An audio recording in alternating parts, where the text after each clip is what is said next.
एक आदमी था, बड़ा व्यापारी था, और बड़े व्यापारी के पास ये ऑप्शन था कि वो अपने 3 बेटों में से अपना धंधा किसी को भी देना चाहता था, लेकिन योग्यता चेक करना चाहता था। उसने एक बहुत जबरदस्त टेक्निक ली। उसने कहा मेरे 3 बेटों की परीक्षाएं करता हूं, इनमें से जो योग्य होगा उसको मेरा व्यापार विरासत में देके जाऊंगा। और तैयारी में उसने 3 बेटों को बुला के बोला, बेटा अपने से 20 किलोमीटर दूर बौद्ध भिक्षुओं का एक मठ है, बौद्ध भिक्षुओं का मठ है, तुम जाओ और उस बौद्ध भिक्षुओं के मठ में कंगियां बेच कर आओ। अब आप बौद्ध भिक्षु का मतलब समझते हैं? समझे कि नहीं समझे? बौद्ध भिक्षु का मतलब है भाई बाल नहीं है, कंगे बेच के आओ।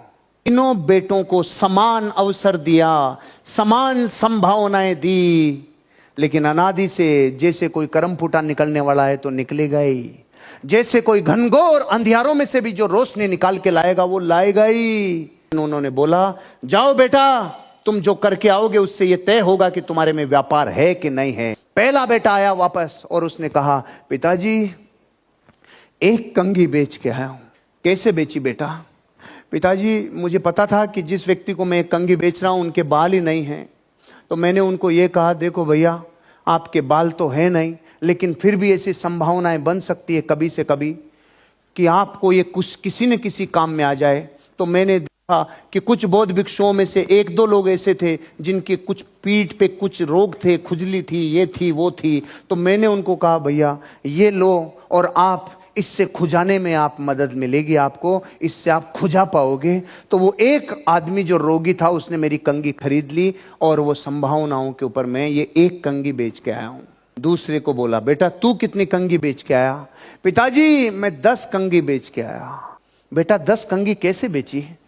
पिताजी मैंने बौद्ध में जो भी बौद्ध मठों में जितने भी भिक्षु थे उन सारे भिक्षुओं में एक चीज देखी, उनसे शिक्षा लेने के लिए लोग आते थे, मिलते थे, यात्री आते थे। तो मैंने उनको जाकर कहा देखिए भैया आपको तो ये कंघी काम में आएगी नहीं, लेकिन आपके यहाँ हवाएं ज्यादा चलती है, आपके जो यात्री आते हैं इन यात्रियों को कभी कभी हवा में बाल बिगड़ जाते हैं, इसलिए उनको कंघी रखी हुई मिलेगी तो उनका मन करेगा और वो कंघी से अपने बाल बना लेंगे। उन्होंने कहा ठीक है भाई यात्रियों के काम में आएगी। 10 कंघी खरीद ली उन्होंने मेरे से। तीसरे ने आके बताया बापू 1000 कंघियां बेच के आया हूं।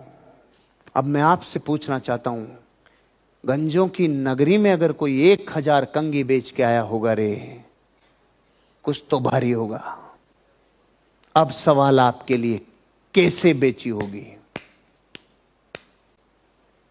क्योंकि आप खुजली बताने वाले थे तो वो पहले वाले ने खुजा दी, आप बोलने वाले थे भाई लोग तो आते हैं, वो भी उसने कर दी। अब बोलो सुनो तीसरे ने क्या किया? तीसरे ने कोई रणनीति नहीं लगाई, कोई शातिरपना नहीं लगाया, उसने रियल बेचने की कला को रियल लेवरेज किया। उसने बौद्ध भिक्षुओं के जो सबसे बड़े वहां पे व्यक्ति थे, जो उनके आचार्य थे, उनसे जाके मुलाकात की। सर मैं आपसे 20 मिनट आपके इस पूरे मठ के हालात के ऊपर चर्चा करना चाहता हूं। हाँ बेटा बोलो। प्रणाम किया, चर्चा चालू की। सर कितने लोग होते होंगे जो हर महीने विजिट करते होंगे? उन्होंने कहा सैकड़ों हजारों लोग होते हैं जो हर महीने विजिट करते हैं। सर कितने सालों से कर रहे हैं? कई वर्षों से यह मठ बना हुआ है, यहां तो कई वर्षों से यात्री आते हैं और जाते हैं।